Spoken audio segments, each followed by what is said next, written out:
अस्सलाम वालेकुम नाजरीन, कैसे हैं आप सब लोग। उम्मीद करती हूँ इंशाल्लाह आप सब खैरियत से होंगे। मुझे भी अपनी दुआओं में याद रखें। आज मैं आपके साथ एक नई रेसिपी के साथ आई हूँ। ईद स्पेशल शीर लेकर आई हूँ और इसको आप ज़रूर ट्राई करें और मेरे को ज़रूर बताएं कि आपको कैसा लगा है। चलिए शीर बनाने का प्रोसीजर स्टार्ट करते हैं। इसके लिए हमें चाहिए ये सारे ड्राई फ्रूट हैं। इसके लिए हमने छुआरे को डिप कर लिया था। डिप करने के बाद मैंने इसकी गुठली को निकाल दिया है और इसके अलग दोनों को बीच से अलग कर दिया है इस तरीके से। और ये काजू को मैंने अच्छे से वॉश करके कपड़े से पोंछ लिया है, क्योंकि गंदगी लगी हुई होती है, धोना चाहिए। और ये चिरौंजी है, मैंने सभी चीज़ों को वॉश करने के बाद इनको कपड़े से अच्छे से साफ कर लिया है। ये मैंने बादाम को डिप करने के बाद बारीक बारीक काट लिया है। और ये पिस्ता है, पिस्ते को भी मैंने बारीक काट लिया है। किशमिश और ये मैंने थोड़े से बादाम स्किन उतारने के बाद रखा है, इसको हम पहले डालेंगे, फिर जब मैं दिखाऊंगी आपको कैसे डालना है। और ये थोड़ा सा छुआरा मैंने अलग से रखा हुआ है, ये पहले डालना है हमको। और ये कटोरी नारियल बुरादा है, मैंने अपना ही नारियल लेके उसको ही कद्दूकस किया है। ये मैंने 8 किलो दूध लिया है। अब हम अपना शीर तैयार करेंगे इससे। थोड़ा सा इसको गर्म होने देंगे, फिर हम इसमें अपना चावल डालेंगे। ये मैंने शीर बनाने के लिए चावल लिया है, जितनी हमको ज़रूरत होगी, जितना हमारे पास दूध होगा उतना ही बना लेते हैं हम। मैंने 500 ग्राम चावल लिया है। इसको हम अच्छे से पानी में भिगो कर रखना है। पहले थोड़ा सा पानी डालकर हम इसको ऐसे अच्छे से मस लेंगे ताकि इसके ऊपर जो गंदगी हो वो निकल जाए। तो चावल को अच्छे से वॉश कर लिया है, 4-5 बार मैंने इसको पानी में निकाल कर अच्छे से धो लिया है। 4-5 बार मैंने इसको वॉश कर लिया है अच्छे से। अब हम इसको 2 से 3 घंटे तक भिगो कर रखेंगे, फिर मैं आपसे मिलती हूँ। चावल मैंने 3 घंटे से भिगो कर रखा था। ये देखो बिल्कुल एकदम नरम हो गया है। अब हम इसका पानी स्ट्रेनर की मदद से निकाल लेंगे।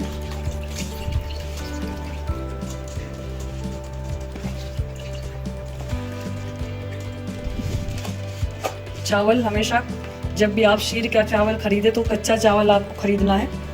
सेला भुना हुआ चावल इसमें शीर में नहीं डाला जाता। ये बिल्कुल देखो कच्चा चावल है, एकदम सॉफ्ट हो गया ऐसे। और इसका कलर भी बड़ा वाइट होता है डिप करने के बाद, जब हम इसको अच्छे से वॉश कर देते हैं। हम इसको एक कपड़े पर फैलाएंगे ऐसे।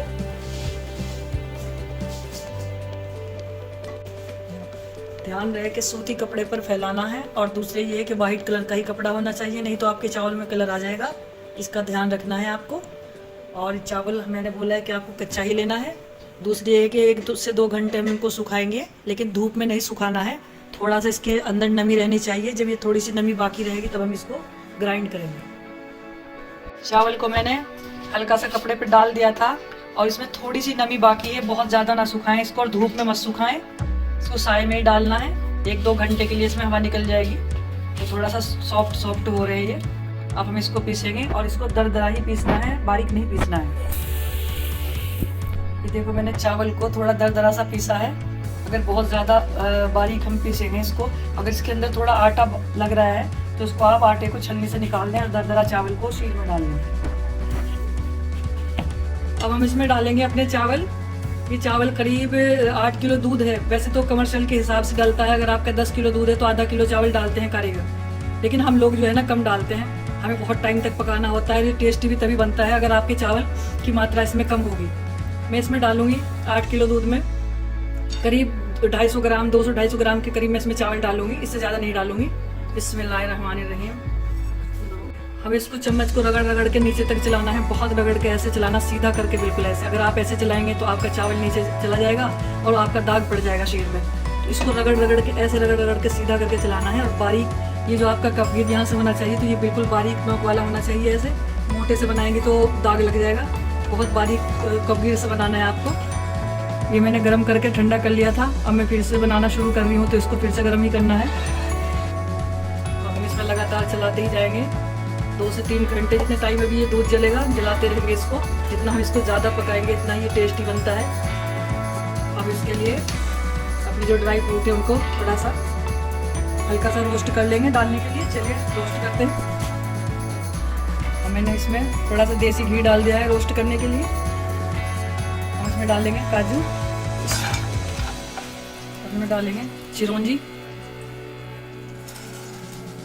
इसमें लंबे टाइम तक पकाते हैं तो बहुत ही टेस्टी बनता है। चावल की मात्रा बहुत कम रखें, 5 से 6 घंटे अगर बनाएंगे तो फिर आप खाते ही रह जाएंगे, इतना टेस्टी शीर बनता है। हम लोग जब ईद पर बनाते हैं तो ऐसे ही बनाते हैं, 5 से 6 घंटे तक पकाते हैं।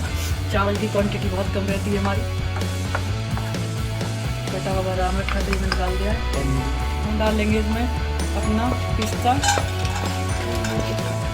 इसमें डाल लेंगे किशमिश, इसको बिल्कुल हल्का सा ड्राई रोस्ट करना है। इनको निकाल लेंगे हम, हल्का सा इसको भी ड्राई रोस्ट करेंगे हम कुछ सेकंड के लिए, इससे बहुत अच्छी खुशबू आएगी। कुछ टाइम हो गया है हमारे दूध को पकते हैं चावल के साथ। अब हम इसमें डालेंगे अपना छुआरा। बिस्मिल्लाहिर्रहमानिर्रहीम। कुछ छुआरा हमने बचा के रखा हुआ है, उसको थोड़ा बाद में डालेंगे।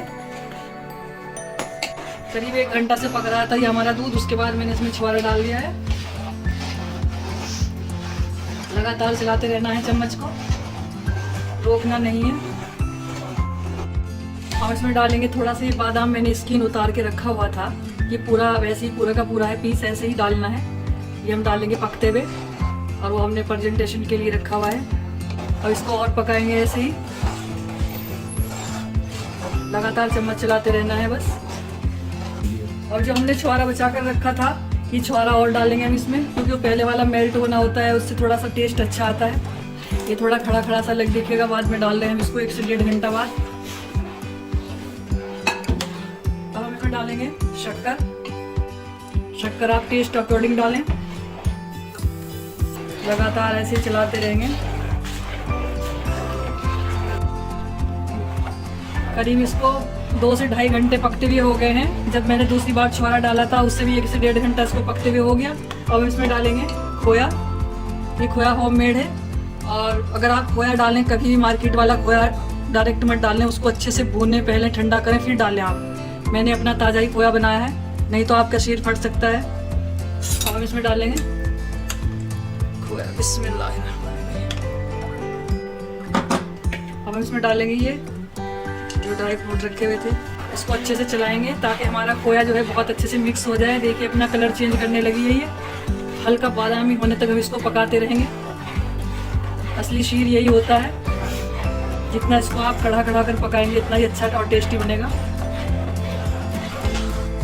चावल की क्वांटिटी आप बहुत ही कम रखें। मेरा 2 किलो दूध का खोया था, 8 किलो दूध था। 10 किलो दूध में मैंने करीब 200 ग्राम ही चावल डाले, लेकिन आप 200 ग्राम में मेरे को ज़्यादा लग रहे हैं, आप इससे भी और क्वांटिटी कम कर सकते हैं। किशमिश डालेंगे। अब हम इसमें डालेंगे किशमिश। किशमिश मैं थोड़ा ही पहले डाल दी हूँ, क्योंकि फिर फूल के बहुत मोटा मोटा सा हो जाता है। माशाल्लाह से बहुत ही अच्छी खुशबू आने लगी है। ये 2 इलायची है, हरी इलायची मेरे पास। हम इसको खोल के डाल देंगे।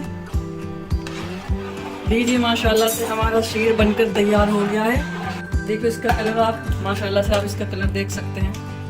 और अभी से आप जितना और पकाना चाहें और पका सकते हैं, 1 से 1 घंटा तक और पकाएं तो और इसका मतलब कलर जो है बहुत अच्छे से आएगा, और बहुत इसमें से इतना जब पकता जाएगा इतना ज़्यादा इसमें से खुशबू आती जाएगी। ये देखो।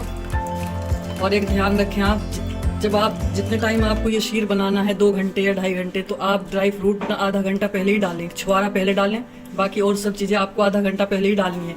नहीं तो वो ज़्यादा मसल मसल करना ख़राब हो जाती हैं और बहुत सॉफ्ट हो जाती हैं, फिर खाने में अच्छी नहीं लगती हैं। मैंने 8 किलो दूध में चम्मच से भर भर के 5 चम्मच चावल का डाला था, और मैंने 2 किलो दूध से खोया बनाया था, वो भी डाला है मैंने। फिर भी मेरे को ज़्यादा ही लग रहा है। चावल की क्वांटिटी आप कम रखें अगर आपको बहुत लंबे समय तक इसको पकाना है। अगर आपको जल्दी जल्दी पका के उतारना है तो फिर आप चावल ज़्यादा डाल सकते हैं। मैं चावल की क्वांटिटी इसीलिए कम रखती हूँ। मैंने 5 की जगह 4 रखना था तो मैंने 5 डाल दिया है, कोई बात नहीं। तो आप 4 से बनाएं तो और अच्छा बनेगा, लंबे समय तक ना ये गाढ़ा होता रहेगा।